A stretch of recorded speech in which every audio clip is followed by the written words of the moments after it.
Now to a story we've been covering for some time. You and I have chatted about this, and the Age newspaper has now published data backing up precisely what we've been talking about, and that's Victorian Labor's war on property investors. The Age revealed the number of rental properties in Victoria has fallen by over 10,000, Dan, in just 3 months. In the past year, nearly 16,000 rentals disappeared from the market. And it shouldn't be a shock when we look at the Labor government's war against mum and dad property investors. They've got increased land tax, they've got a bunch of unreasonable minimum standards that are being imposed on them. And no wonder mum and dad investors are putting their hard-earned elsewhere. But Dan, I mean, this is just catastrophic for renters because the number of properties available for rental are diminishing and, of course, rents are going up.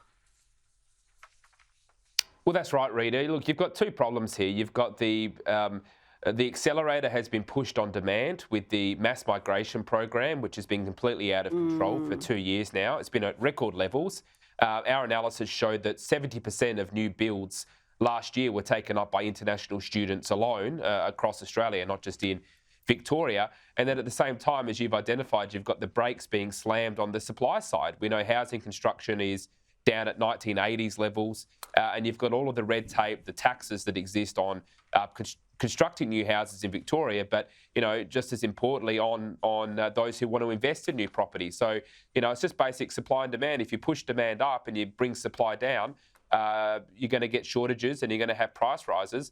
That's exactly what's happened, and it feeds into the broader issue, Rita, which is that Victoria is Australia's economic basket case, and this just reinforces that reality.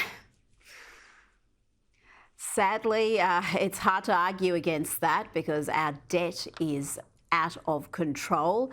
And if the state government wasn't enough with their war on landlords, you've got a far-left council in the north of Melbourne that, let's not forget, changed its name from Moreland to Marybeck because there was once a Jamaican sugar plantation with slaves called Moreland, so they had to change the name.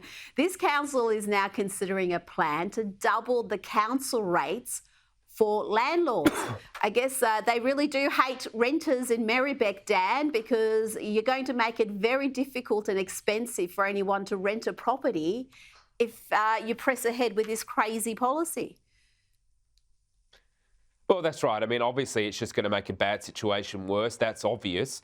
You know, I think you wrote about this council a couple of years ago when they were, you know, basically saying Australia Day should be cancelled and they weren't going to celebrate it because it's a day of mourning and so forth. So this is one of the wokest councils that you'll ever come across. And, you know, they're supposed to be in favour of renters. But like you identify, if you put the cost up of constructing dwellings or of having people invest in property, then that's going to flow through. That's what we've seen across the state and across Australia. So, look, I think it's just a matter of time before young people finally wake up to the reality that these councils and these left-wing governments are not acting in the interest of young Australians whatsoever. Now, last week, Nigel Farage had a milkshake thrown on him in an assault some in the British media called a humbling moment. Some disgraceful reporting there. But now a man has been arrested after Farage was pelted with rocks on the campaign trail. Let's have a look.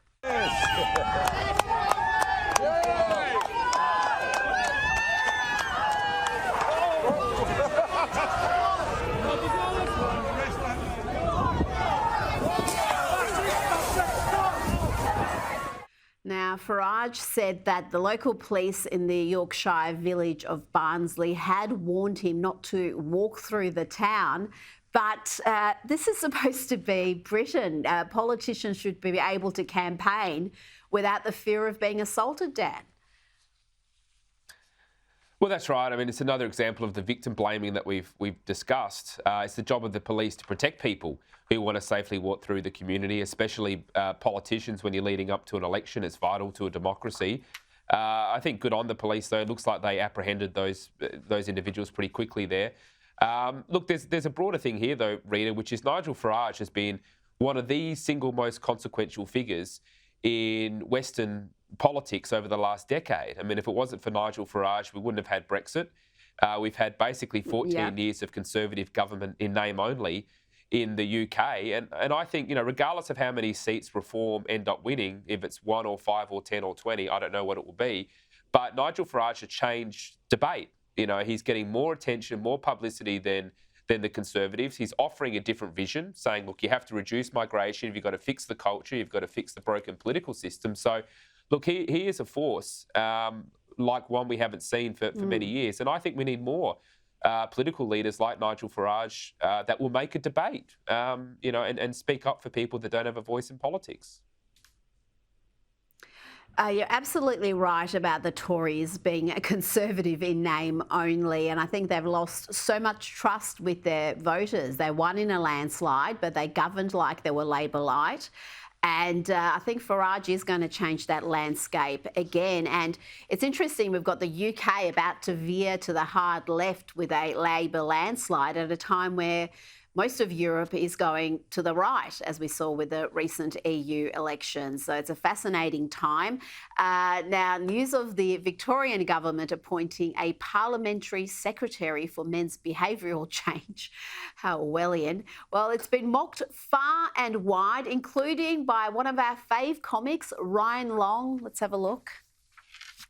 Australia has officially appointed a Minister of Men's Behaviour Change, and he looks like a pretty cool guy who I would imagine is swimming in tons of However, because this guy is such a Chad, it appears the Australian government has forgot to appoint a Minister of Women's Behaviour Change. And so, I will be officially appointing myself, Ryan Long, to that position. I will be coming to Australia with my aggressive proposal to assist Australian ladies in improving their behaviour, which will include no more saying you weren't hungry and then eating off your boyfriend's plate. If you wanted that meal, you should have got that meal. This isn't a buffet. No saying they aren't like other girls, then being exactly like other girls. No more posting every moment of your life on social media. You get one post to showcase what you're doing a month, and the rest of the time you're just gonna have to live your life. And no more asking dudes to take the photos either. No more fist fighting with your wife, and that one obviously only pertains to lesbians. Stories about work will now be limited to 1 minute with the stated premise to be delivered within the first 30 seconds. No more shoplifting. Talking behind each other's backs, then pretending to be friends in public will be barred. OnlyFans chicks will only be allowed to scam the same man out of money once. He already got his money, keep it moving. No more turning this sucker into a whale. No more poisoning your husband. Women will only be allowed 1 day a month to have their periods. So whatever changes you gotta make to have that happen before I get there, I recommend you start now.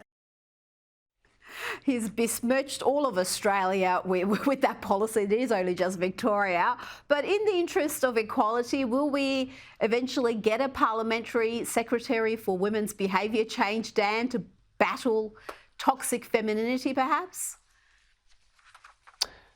I wouldn't be holding my breath, Rita, for that to happen. And look, I mean, there's so many things you can say about this, but what I would say is it's just another example of the divisiveness of the Victorian government. That's been a theme of this government, whether it was in COVID, there was 2 sets of rules. If you were a Black Lives Matter protester, you could go out there and protest.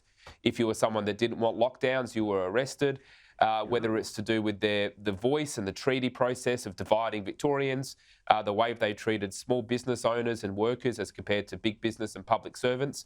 This is just another example in a long line of very divisive policies and a very divisive attitude, of the Victorian government. And I just think most people these days have just had a gutful of these sort of gestures where they, don't really understand why someone's getting so much money to take on what is clearly a divisive, tokenistic role. So, look, I think most people will hopefully see through this.